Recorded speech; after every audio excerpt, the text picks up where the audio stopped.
এটা দেখবার জন্য হয়তো কিছুটা সময় আমাদের অপেক্ষা করতে হবে, কিন্তু তার আগে যে জটিল প্রশ্ন যেটা সেটা হচ্ছে যে এখন কনসেনসাস কমিশন কাজ করছে রাজনৈতিক দলগুলোর সঙ্গে। আপনি কত এটা আশাবাদী যে একটা কনসেনসাস তৈরি হবে? এবং তার চেয়ে বড় কথা হচ্ছে যে নির্বাচন নিয়ে বিএনপি ফেব্রুয়ারিতে নির্বাচন হবে উচ্ছ্বসিত, অন্যান্য রাজনৈতিক দল ইতিমধ্যেই বলতে শুরু করেছে যে আগে স্থানীয় সরকারের নির্বাচন হবে, আরও নানা রকমের দাবি তারা তুলছে।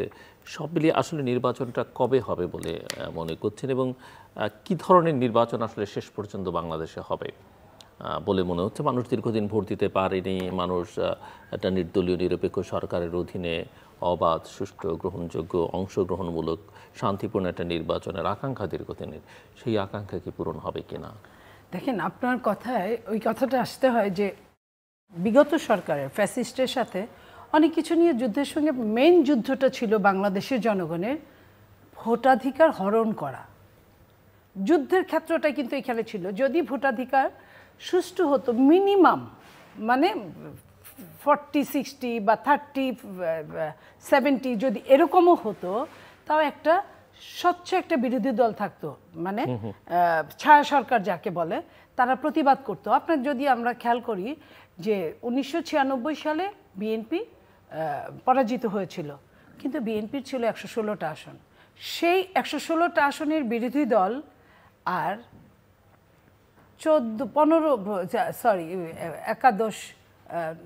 একাদশ সংসদে আপনার 5-6টা সংসদ সদস্য, এই দুইটা কিন্তু এক জিনিস না।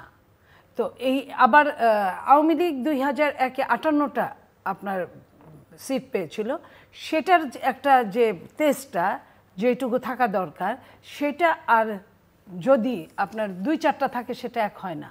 তো এই যে আওয়ামী লীগ যে আমি দামি নির্বাচন করলো, একচেটিয়া বিনা ভোটের নির্বাচন করলো, নিশিরাতের নির্বাচন করলো, এই 3টা নির্বাচন করে জনগণকে চরমভাবে বিতৃষ্ণ করেছিল বলেই কিন্তু আওয়ামী লীগের জন্য মানুষ এইভাবে আওয়ামী লীগের বিপক্ষে মাঠে নেমেছিল।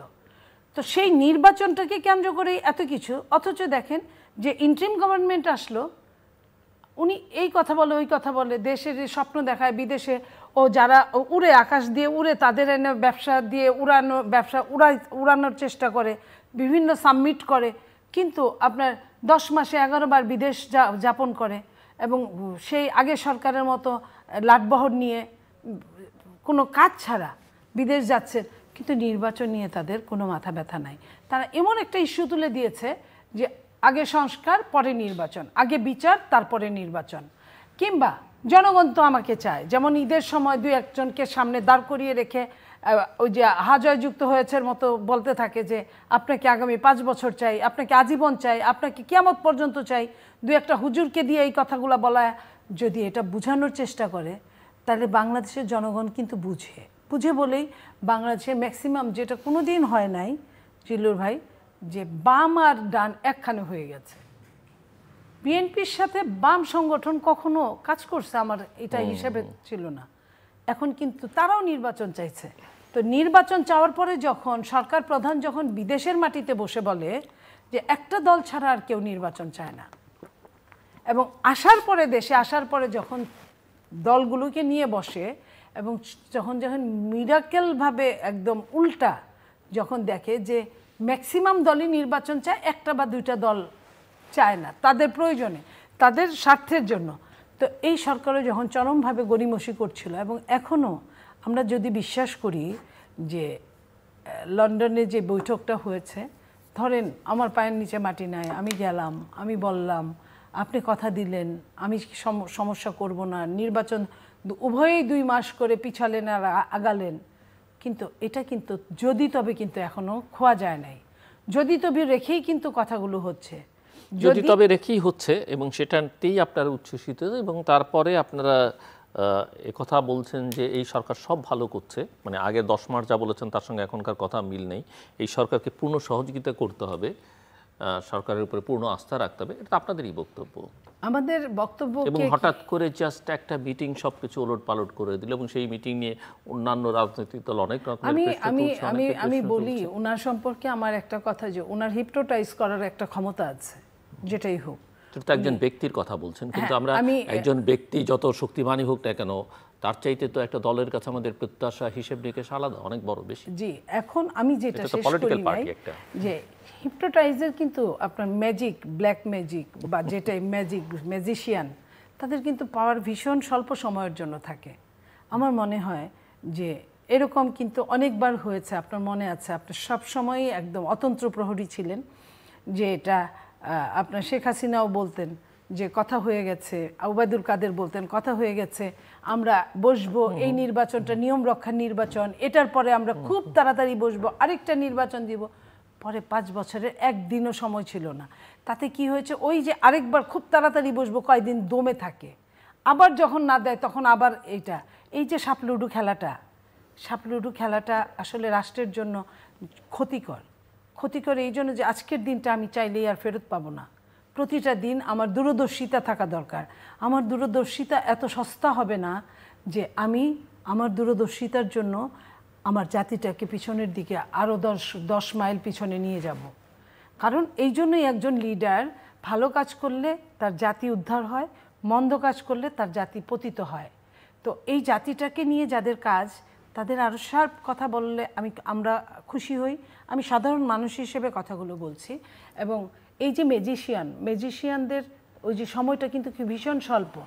আমার মনে হয় যে খুব তাড়াতাড়ি সব কিছু ক্লিয়ার হয়ে যাবে। ক্লিয়ার হয়ে গেলে আমার যা ধারণা যে যাই মনে করুক না কেন, এই দেশটাকে যে খুব সহজভাবে কেউ গিলে খেতে পারবে এটা আমি বিশ্বাস করি না। বলেই এটাও আমি দেখলাম, আপনিও দেখলেন যে বাংলাদেশে মিট হলো না, লন্ডনে যেতে হলো আমাকে। তো লন্ডনে যেতে হলো, লস কিন্তু একজনের হয় নাই। এই যে কথার খেলাপ হবে, আপনিও কিন্তু মানুষকে চিনবেন, আমিও চিনব, সমস্ত দেশবাসী চিনবে। এই জন্য আমি আরেকজন যদি লস মেনে নিয়ে যদি দেশকে জানানোর জন্য, আপনার মনে আছে জিল্লুর ভাই যে 14তে যখন বিএনপি ইলেকশনে যায় নাই, সমস্ত বাংলাদেশের মানুষ বিএনপিকে দোষারোপ করেছে, বিএনপি চুপ থেকেছে, কখনো প্রতিবাদ করেছে, আমরাই করেছি আপনার এখানে বা সবখানে। তো তারপরে যখন 18তে নির্বাচনে গেল, তখন যখন 6-7টা পদ হাতে ধরায় দিল, মানে হ্যারিকেন সহ, তখন কিন্তু বিএনপি এই কথাটা বলেছে, আমরা বলেছি যে 14তে যায়নি, আপনারা বলছিলেন যে আওয়ামী লীগ খুব ভালো, 18তে দেখলেন তো আওয়ামী লীগ কী জিনিস, যেটা কি কেন্দ্র করে আবার 24-এ যাওয়া হলো না। তা এই জিনিসটা আমার মনে হয় যে প্রত্যেকটা একটা বার স্কোপ দেওয়া উচিত। শুনেছি যে পানিতে ডুবলেও নাকি খোয়াজ খিজির আলাইহিস সালাম 2-3 বার ভাষায় দেয় একজন মানুষকে বা প্রাণীকে যে সে বেঁচে যাক, তারপরে যখন সে উঠতে পারে না তারপরে ডুবে যায়। তা এই হিসেবে আমি বলছি কথা যে সুযোগ দেওয়া দরকার। বাট পলিটিক্স কি ব্যারিস্টার সরোয়ার এইভাবে সুযোগ দিয়ে, কারণ পলিটিক্সের সঙ্গে তো বা এরকম একটা বড় রাজনৈতিক দলের সঙ্গে গোটা জাতির দেশের ভবিষ্যৎ নির্ভর করে। সো বিএনপি ভালো মন্দ, বিএনপি কী করবে সেটা বিএনপি বোঝে, কিন্তু নাগরিক হিসেবে যদি বা অ্যানালিস্ট হিসেবে যদি আমরা অ্যানালাইজ করতে চাই, ওই সাপলুডু খেলার মতো বিএনপি দেখা গেছে গত 15-16 বছরের ইতিহাসে শেষ অবধি একদম এই লন্ডন বৈঠক পর্যন্ত বিএনপি অনেক সময় ওই 90, 98, 97 যায়, আবার গিয়ে সাপের মুখে পড়ে নিচে চলে আসে। এটাই বিএনপির একটা ইয়ে হয়ে দাঁড়াচ্ছে। এবং বিএনপিকে বলাই হয়ে থাকে যে প্রেসিডেন্ট জিয়ার কথা আপনি উল্লেখ করেছেন, তারপর থেকে বিএনপি আসলে সবসময় একটা অটো বেনিফিশিয়ারি রাজনৈতিক দল, যারা সেই অর্থে নিজেরা অর্জন করতে পারেনি। তাদের ত্যাগ আছে, তিতিক্ষা আছে, গত 15 বছরে তারা জেল কেটেছে, প্রচুর মানুষ জীবন দিয়েছে, এবং জুলাই আগস্টে একক রাজনৈতিক দল হিসেবে তাদের যা ত্যাগ শিকার সেটা বাকিদের সবার, অন্যান্য রাজনৈতিক দলের সবারটা যোগ করলে হবে না। কিন্তু কৃতিত্ব দাবি করবার বিএনপি নিজেই কৃতিত্ব দাবি করতে পারেন, অন্যরা তাদের কৃতিত্ব দিবে তো পরের কথা। তারা নিজেরা তাদের এই মরাল স্ট্রেংথটাই তৈরি হয়নি যে তারা এটা দাবি করতে পারে যে আমরাই আসলে লিড করেছে। যে কারণে অন্তর্বর্তীকালীন সরকারে কে থাকবেন না থাকবেন, প্রধান কে হবেন, এই আলোচনার মধ্যে বিএনপি কি আমরা দেখিই নি প্র্যাকটিক্যালি। এটা যেটা প্রফেসর ইউনূস বলেছেন, ছাত্ররা তাকে অ্যাপয়েন্ট করেছে, এবং পরে তো আমরা জানলাম ছাত্ররা তার সঙ্গে যোগাযোগ করেছে প্যারিসে।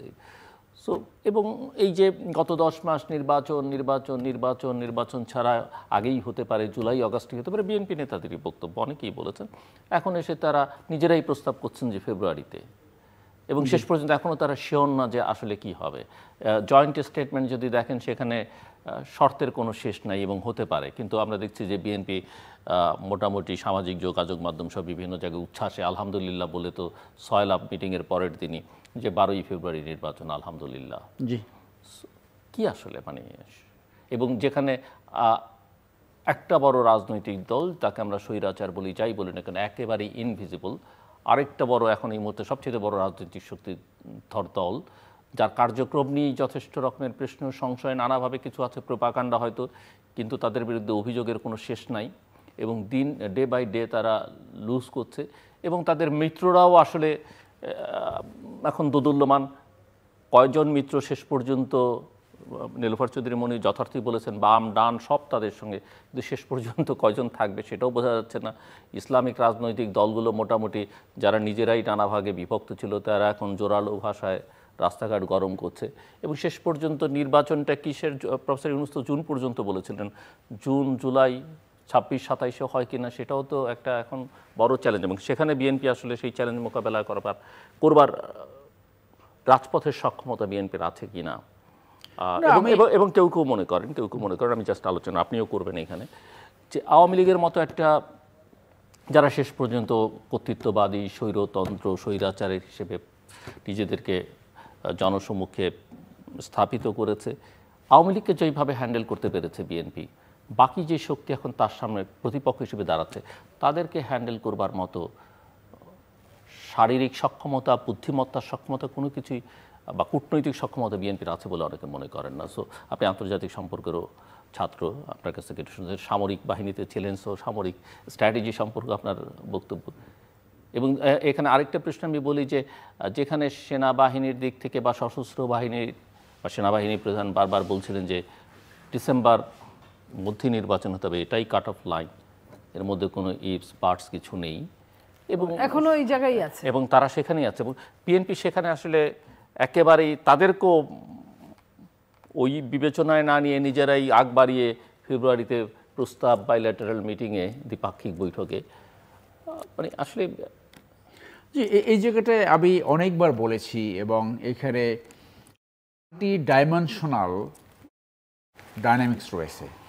একটা ফরেন কূটনীতি, ফরেন চাপ, ইন্টারনাল চাপ, ব্যক্তিগত চরিত্র, লিডারশিপ কোয়ালিটি, এই সবগুলো অ্যাকুমুলেট করে। সো আপনি যদি দেখেন যে কোনো দলের এমপি যদি দুর্নীতি করে অথবা মন্ত্রী যদি দুর্নীতি করে, এই মন্ত্রীরা কিন্তু দুর্নীতি করে মূলত তার ওই যে পলিটিক্যাল এপিএস থাকে না, ওখান থেকে। ওরা হলো মূল টাকা সাপ্লাই এবং অন্যান্য সাপ্লাই। সো মানুষের ভিতরে কিন্তু এই ধারণাটা প্রথিত হয় যে এই এমপি এই দুর্নীতি করতে পারে কারণ সেই টাকার ভাগ সর্বোচ্চ জায়গায় দেয় বলে কিন্তু সে আনটাচ থাকে। তো সেই জায়গাটার কি কোনো পরিবর্তন হয়েছে? হয়নি। আমরা দেখলাম যেটা বারান্দায় কথা হয় যে আওয়ামী লীগের বড় বড় বিজনেস হাউস, মিডিয়া হাউস সব কোনো না কোনোভাবে বিএনপির লোকজনই এখন নিয়ন্ত্রণ করছে। এখন তাদের ভাবনা হতে পারে যে অন্তত এই মিডিয়াগুলা আমাদের কথা বলবে, কিন্তু তারা তো 15 বছর আওয়ামী লীগের কথা বলেছে এবং বললে তো কোনো লাভ হয় না, কোনো লাভ হয় নাই, কখনই হয় নাই। বরং জনগণের কথা, জনগণের সামনে বিশ্বাসযোগ্য করে কথা বলতে না পারলে এই বলায় তো কোনো লাভ হয় না। এই দলগুলো যে কোনো লোক এত বেশি দুশ্চরিত্র, এত বেশি দুর্নীতিবাজ, এত বেশি অগ্রহণযোগ্য, তাদেরকে কোনোভাবে দল দূরে সরায় না। সো একটা লোক সরাইলে কিন্তু একটা জনসমর্থন বাড়ে। পরিস্থিতি এমন দাঁড়িয়েছে, আমি যে জেলার অধিবাসী সেই জেলায় প্রথম 5 জন বিএনপি নেতা পদধারী সবই 2 নম্বর, মানে চাঁদাবাজ। আগে রিক্সায় চড়তে পারতো না, এখন বিরাট 50,000 টাকা 50 লাখ টাকা গাড়ি কিনেছে, 50 লাখ টাকার জমি বায়না করে সব। এগুলো কি এটা অভ্যুত্থানের পরে? হ্যাঁ, রিক্সায় চড়তে পারতো না, এরকম পরিস্থিতি। এখন গাড়ি কিনে চকচক করে সব, এরকম হয়ে গেছে। সো আপনার রাজনৈতিক প্রক্রিয়ার সবচেয়ে বড় চ্যালেঞ্জ কি? আপনি খারাপ ভালো থেকে ভালো নেতাকে সামনে আনতে পারেন কিনা, সেইটা যারা সমাজকে রেগুলেট করবে। যে রাজনৈতিক ধারা এমন হয়